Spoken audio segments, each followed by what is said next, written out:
রাজু ভাস্কর্যের সামনে ছাত্রলীগের জন্তু জানোয়ারের দ্বারা আরো একবার আক্রান্ত হয়েছিলাম। কেন? যখন আমরা শুনেছি যে টাঙ্গুয়ার হাওরে ঘুরতে গিয়ে বুয়েটের 19 শিক্ষার্থী আটক হয়েছে শিবির সন্দেহে। আমরা তাদের রাজনৈতিক পরিচয় খুঁজি নাই, তারা শিবির করে নাকি ছাত্রদল করে নাকি কোন প্ল্যাটফর্ম করে। আমাদের রক্ত টকবক করেছিল যে 19 বুয়েটের মেধাবী শিক্ষার্থী টাঙ্গুয়ার হাওরে ঘুরতে গিয়ে গ্রেপ্তার হবে, তাদের প্রতিবাদ করতে হবে, তাহলে তো বিশ্ববিদ্যালয়ের শিক্ষার্থীরা ভয়ে চুপসে যাবে। আমরা ঠিকই জীবনের ঝুঁকি নিয়ে এই ঢাকা বিশ্ববিদ্যালয়ে এসেছিলাম প্রতিবাদ করার জন্য।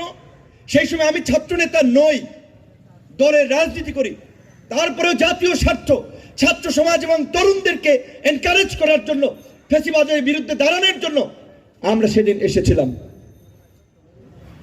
এবং আক্রান্ত হয়েছিলাম। তো আমরা 2018 থেকে এই 24-এর গণ অভ্যুত্থান পর্যন্ত ছাত্রনেতা হিসেবে, তরুণদের প্রতিনিধি হিসেবে আমাদের উপরে যে আন্দোলন সংগ্রাম, তার যে একটা ঐতিহাসিক দায়িত্ব আমাদের উপর ছিল, আমরা সেটা পালন করেছি। কিন্তু জুলাই গণ অভ্যুত্থান থেকে আমাদের যারা পরিচিত ছাত্র নেতৃবৃন্দ, তারা জাতির সাথে প্রতারণা করেছেন।